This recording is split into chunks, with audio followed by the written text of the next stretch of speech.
minu nimi on Margus. Teen teile täna lühitutvustuse Toyota RAV4-le. Antud isendiga on tegemist siis Toyota RAV4 hübriid premium varustuses ja esimene asi, millest alustaks, oleks uste lukustamine ja avamine. Uste avamiseks lukustamiseks on 3 erinevat moodust, on siis puldilt nuppudest või võtad käepidemes kinni, tulevad uksed lahti ja sulgemine siis põhimõtteliselt siia 2 joone peale, mis on käepidemel ja uksed lähevad kinni. 3. moodus on võtmes siis manuaalselt, on reaalne võti, millega saad siit uksi kinni lahti teha manuaalselt. Edasi liikudes on pagasiluuk. Pagasiluugi avamiseks on samuti 3 erinevat moodust. Esimene on siis roolilt vasakul all on nupp, teine moodus on manuaalselt, siis vajutad siia nupule või hoiad puldil alumist nuppu siis reaalselt peal. Hoiad peal, käib piiks, tuleb lahti. Pagasiluuk on avatud, siis on pagasiruum. Pagasiruumi katet saab eraldi edasi-tagasi liigutada. Tervet osa saab ära võtta siis seda osa kokku poole pigistades. Ja siin põhja all asub antud siis isendil on siis rehviparanduskomplekt. Madalamatel varustustel on siis väike varuratas, tungraud, rehvi või ratta siis võtmete komplekt. Lisaks on siin veel siis tule võimalus, 12 volti pistik ning väike sahtel, kuhu saab siis asju väiksemad panna, et nad ei liiguks ringi. Enamus mudelitel on taga siis ka parkimisandurit. Sulgemine pagasiluugil manuaalselt siis nupule siia vajutades. Kaamerasilm on siin. Seda soovitame siis puhastada niiske salvrätiga, et ei kriibiks kaamerasilm ära. Edasi liikudes tankimisava. Tankimisava saab avada juhiukse avades.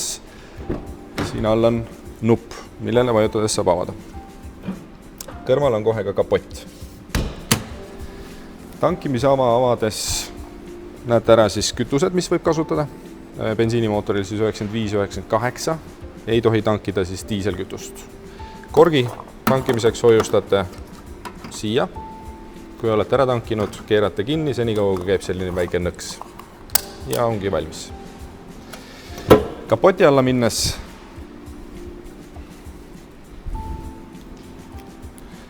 hästi lihtne moodus on meelde jätta, et paremalt poolt Toyota märgi juures paned käe siia alla. Sa leiad üles kohe hooba, millest saad avada luugi. Ja fikseerid selle tikuga ära. Põhikoht, miks kliendid siin käima hakkavad, asub siin. See on siis klaasipesuvedelik, must kork, pilt on peal ja enamasti meie poolt on ta alati täis pandud, et kohe siis muret ei ole. Ülejäänud asjad siis on kõik hoolduse poole teha, et otseselt klient ei pea midagi kontrollima või vaatama. Aga kuna tegemist antud autoga on siis hübriidiga, meil ei ole siin käivitusakut kapoti all, siis oleks oluline koht see kate, et seda katet siis eemaldades leiab üles käivitamise koha, juhul kui aku on tühi, et plussklemm on reaalselt siis selle katte all ja siia külge saab plussklemmi panna ühesõnaga krokodilli. Miinuse võib panna palja poldi külge, mis on siis seal amordi peal. Ja kui on auto käima pandud, siis kinnitate kõik uuesti ja oletegi valmis sõitmiseks. Ja sulgemiseks siis kõik ilusti tagasi. Ja soovitame lasta kukkuda nii kõrgelt, et sulgeda siis korrektselt luuk. Eesosas siis LED-tuled, päevasõidutuli, lähituli, kaugtuli, Tulepesurid siis töötavad alati, kui on lähituli süttinud ja pritsib iga 5 kord siis uuesti. Siin märgi taga, see märk on siis sile, on radarit, 2 radarit ja ülejäänud 3 radarit on siis esiklaasil. Seal esiklaasil on siis raja jälgimine, kaugtulede vahetus ja märkide tuvastus. Siit edasi on elektrised klaasi tõstukid, uksed manuaalselt kinni lahti ja akende blokeering, juhul kui ta ei soovi, et tagumiste akendega keegi mängiks. Peeglid parem-vasak, siis üles-alla parem-vasak reguleering ning kas on soovi, et auto küljepeeglid oleks lahti, on valik kogu aeg koos või auto, see tähendab seda, et on uste sulgedes siis ühesõnaga peeglid jooksevad kokku, lahti tehes lähevad lahku. Siit edasi liikudes esimene asi, mida ma pigem tutvustaks, oleks tulede kang. Tulede kangi puhul jätaks siis auto funktsiooni peale ja juhul, kui te soovite, et auto vahetaks ise ka kaugtulesid, siis lülitaks selle A-tähega märgi sisse. Ja lükkad kangi ette, siis ta hakkab automaatselt ise vahetama.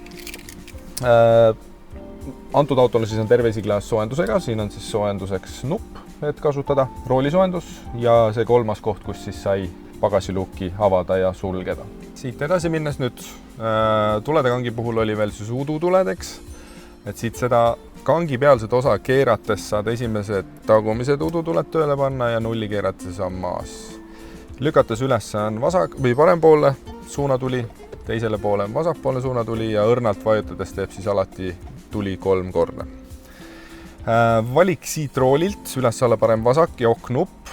Siit siis saab valida vaateid kellade vahelt siis, et keskmine kulu, palju võttis kütust siis mingi distantsi peale ja valikud siis üles alla parem vasak. Nullida keskmis kulu saab oknupu peal hoides, läheb nulli. Rae jälgimise nupp on siin on-off, siit saab lihtsalt valikuid teha, kui tundlik ta on, eks ju. Veel paremale minnes siis audiofunktsioonid, ühesõnaga raadio, kanalite valik siis pigem roolilt paremalt. Veel edasi läbitud distants, palju võttis aega, energiamonitor, siit siis näeb ära palju on akulaetavus, mis mootorid reaalselt töötavad ja millal toimub laadimine. Et joonte puhul võib meelde jätta, et kollased jooned tähendavad alati siis elektrimootorid, punased siis bensiinimootorid ja rohelised laadimist. Ja lõpus on siis radarite seaded, esimene valik siis hoiad oknupu peal on raja jälgimine. Siin siis võib kõik jätta sisse, kõik maksimaalse jälgimise peale ja on-off nupp on sul roolil, et juhul kui soovid siis välja lülitada, saab teha siis rooli pealt. Kokkupõrkennetus, alati soovitan sees hoida, alati maksimaalse jälgimise peal või tundlikkuse peal, sest et see rada reaalselt võib sinu elu päästa, et hoidke alati palun sees. Veel edasi minnes on pimenurgaandurid on antud autol, siis peeglitesse tekivad tulukesed, juhul kui keegi on pimenurgas. Parkandurite sisse-välja lülitusnupu võimalus on siin. Tagant ristsuunas liikluse andurid, sisse-välja võimalus. Märkide tuvastus ja nende kuvamine siia ekraanile. Las kuva pigem, ärge usaldage. Kindlasti te ei tunne ära märki, mis on siis linnamärk, märki, mis on oksa taga või lumine. Selle ühesõnaga pigem jätaks välja, see on siis see, et kui sa kasutad adaptiivset püsikiirushoidjat, sõidud 90 km tunnis, tuleb 70 märk, kogemata võetud miinust, siis ta võib drastiliselt hakata pidurdama või siis vastupidi. Lõpus siis veel vehicle settings, siit alt saate reguleerida tagaluugi kõrgust ja heli, kui ta avaneb. Heli puhul siis soovitan jätta maksimaalse peale, et siis sa kuuled reaalselt, kui sa avad luuki, muidu ei kuule vastavalt sellele. Ja juhul, kui oled rehvirõhkusid reguleerinud, siis rehvirõhkusid nullida saab siit või oled rattakomplekti vahetanud, siis rattakomplekti vahetus saab teha samamoodi siit vehicle settingute alt. Lõpus kõige viimane on siis settings, kus saab valida keelt ja meter type. Siin on 2 valikut, üks on analoog ja teine on digital. Et siit siis valige endale sobiv vaade. Isiklikult eelistan mina siis digitali, näen ära numbrilise kiiruse, kui kiiresti ma reaalselt siis sõidan. Ja siit olemegi tiiru peale teinud. Täna, kui ühendate telefoni ära, siis telefoni vastuvõtt sõidu ajal hakkab olema siit vasakult nupust, telefoni nupust. Raadio siis vaiksemaks, kõvemaks, pluss miinus, häälvalimise nupp, töötab täna ta ainult inglise keeles, siis võite katsetada. Püsikiirushoidja hakkab siit paremalt poolt nupust tööle, vasakpoolne nupp on siis kiiruse piiraja. 90% kasutab siis kiirushoidjat ja juhul, kui te soovite sobivat kiirust hoidma jätta, vajutate alla set, kui juba hoiab, pluss miinus saate üles alla siis reguleerida 5 kilomeetri kaupa, nupule cancel või pidurit vajutades läheb maha. Ja juhul, kui te soovite nüüd eelmist mälus olevat kiirust tagasi, vajutate lihtsalt reset, ta taastab eelmise kiiruses. Alati, kui te nüüd olete vajutanud set, auto hoiab mingit kiirust, siis sellest nupust valite distantsi, mis ta ees oleva auto hakkab reaalselt hoidma. Et sinna tuleb siis armatuuri ekraanile ja 3 valikut. Soovitan valida endale sobiv, et oleks ohutu sõita. Mode, erinevad valikud raadio pealt ja kanalite valik. Ülevalt alustades uuste lahti olekul siis kas salongist tuled põlevad või mitte. las ikkagi töötavad, siis näete pimedal ajal tulla autosse. Järgmine nupp on siis SOS nupp, selle katte taga on selline nupp. Seda nuppu siis kellelgi mitte niisama vajutada, sellega võib kaasneda trahv. Seda nuppu sa ei pea vajutama sellisel hetkel, kui on kokkupõrkel avanenud turvapadi. Aga juhul, kui sa oled nüüd sattunud avariisse, turvapadi ei ole avanenud ja oled autos kinni, siis kindlasti võta kate eest ja vajuta nuppu. Siis läheb signaal häirekeskusesse, teie poole võib hakata liikuma auto ja teiega võidakse läbi kõlarite ühendust võtta. Päikeseprillid hoiustada saab siia. Peegel siis manuaalselt sätid ise paika. See roheline tuluke tähendab seda, et ta on siis ise tummenev. Saad siit autonupust ka välja lülitada, kui on soovi. Radarid, vihmasensor. Vihmasensor siis alati hakkab tööle, kui kojamekangi lükata ühe nõksu alla poole, kojamed teevad ühe korra ja jäävad ootele. Ja alati, kui nüüd piisava koguse vihma on kogunenud, siis ta hakkab pühkima ja seda intervalli saab reguleerida siit sellest keeratavast nupust või hoovast siis. Kõlarid on autos enamasti 6, üleval 1-2, alustuses 3-4, tagaustuses 5-6. Raadioekraani puhul siis soovitame hoida home-vaadet, näeb ära siis rohkem infot, raadio, telefon, navigatsiooniseade. Menu alt saab kõike neid funktsioone eraldi teha. Destination on siis map, ühesõnaga saad ise valida siis koha või aadressi, kuhu sa soovid sõita, auto hakkab sind suunama. Järgmine nupp või valik on siis audio. Audio puhul näeb erinevad siis valikud ära, sources, millist siis seadet soovid kasutada, AM, FM, Bluetooth, USB ja kindlasti antud autol on siis olemas ka Android auto võimalus. Favoritesi alla siis saab koondada oma 6 lemmikraadiot. Listi alt ma pigem soovitan otsida. Listi alla siis kuvatakse kõik raadiod, mis siis antud asukohas siis auto leiab. Valite endale sobiva raadio, panete mängima, lähete tagasi favorites ja juhul, kui seda raadiot ei ole, siin hoiate seal peal, kuhu te soovite salvestada. Ja üks oluline koht on lõpus, sound. Siit siis saab reguleerida oma maitse järgi siis helipaika. Menu, telefoni ühendamiseks siis on võimalus siit, avate telefonil settingut, Bluetoothi ja panete siit otsingus yes ja juhul, kui telefon leiab siis auto, peaks kuvama sinna Toyota Dutch, valite selle ja enamasti leiab see auto teie telefoni ise juba ja saate siit valida ekraani pealt. Ja ühendate ära, ootate, kui kõik küsimused on küsitud ja ongi valmis. Äpid siis töötavad siis, kui sa oled telefoni ära ühendanud, jaganud ka internetti. Info all on energiamonitor, trip information siis minutiliselt tulbab palju on võtnud kütust ja history all on mingisuguse distantsi peale siis keskmine kulu, näitab suurem tulbaga siis. Setup, siit alt siis kell, keel ja nii edasi, piipheli kui soovid, ei soovi. Bluetoothi alt siit vaadata siis, mis telefonid on ühendatud, uut telefoni lisada ja kustutada. Ja kõige all on üks valik siis vehicle. Vehicle alt siis door lock settings. Soovitame jätta siis kiiruse tundlikkuse peale, et ühesõnaga, kui te liigute kiiremini kui 20 km tunnis, uksed lähevad lukku ja lahti tegemise paneks pigem siis shift to P. Ühesõnaga, nii kui panete parki peale, auto uksed lähevad automaatselt lahti. Ja siit osas siis põhimõtteliselt on kõik ja juhul, kui te siis pimedal ajal ekraan häirib, siis vajutate menüü, siia alla tuleb ekraani paremasse serva display, vajutate siia ja screen off saate pildi ära kustutada, et ühesõnaga ei segaks pimedal ajal. Ja tööle hakkab uuesti, kui te vajate ükskõik mis nuppusid. Ohutuled, temperatuuri reguleerite siis sellest nupust, soovitan autofunktsiooni kasutada. Valitud temperatuuri siis autofunktsiooni all siis ise üritab hoida, puhub kuhu palju on vaja, eks ju. Off nuppu ei soovita kunagi kasutada, las pigem õhk autos liigub. See nupp suunab kõik õhuesi klaasile, küljepeeglid, tagaklaas soojendus, valik Eco, Fast, Medium.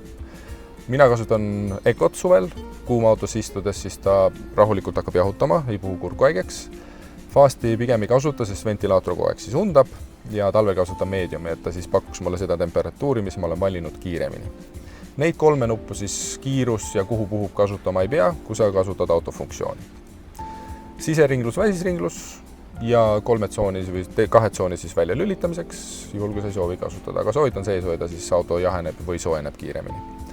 kõrvalistuja, juhul kui temal on soov teisele temperatuurile, saab valida siit ja kui tema läheb külje kõrvalt ära, siis vajutad duali nupu maha, taastab selle, mis oli juht ennem valinud. Ja AC, konditsioneer soovitan sees hoida aastaringselt. Suvel jahutab, talvel viib välja niiskuse, mis ta jalgadega autosse toote ja reaalselt kuivatab salongi. Istmesoojendused, veojõu kontroll. Antud autol on siis juhtmete laadimise võimalus siin, et vajutad nupu sisse, siis hakkab laadima, juhul kui panete telefoni siia, kui telefon võimaldab seda. 12 volti pistik ja USB pistik. Automaat käiguast on siis park, käik on väljas, rattad on blokeeritud, tagurpidi käik, reverse, alati tuleb pilt siia ekraanile. Joonte puhul võib meelde jätta, et esimene joon siin taga on siis 1,5 meetrit, keskmine joon 0,5 meetrit, punane joon 30 cm tagapamprini. Siit on valik siis erinevate joonte peale ja vaate valik. Neutrali siis igapäevast inimesed ei kasuta, drive on see, millega sõidate siis edasi. Ja juhul kui soovite manuaalset käiku vahetada, siis drive'ilt lükkate vasakule S peale pluss miinus üles-alla saate käiku manuaalselt vahetada. Ja lükkate park tagasi. Käsipidur on elektriline, tema läheb automaatselt ise maha, kui sa oled valinud drive, alati läheb ise peale, kui sa valid park, et otseselt kasutama ei pea. Hold on siis nupp, mida mina kasutan linnas, vajutades seda nuppu, tuleb armatuuri peale samasugune rohelist värvi märk ja foori taga, kui te olete jäänud seisma, vajutate korraks tugevane pidurit, siis sinna kõrvale tuleb hold kollane kiri. Ja see tähendab seda, et auto jääb ise pidurit peal, te võite piduri lahti lasta. Juhul kui soovite liikuma hakata, siis lihtsalt vajutate gaasipedaali.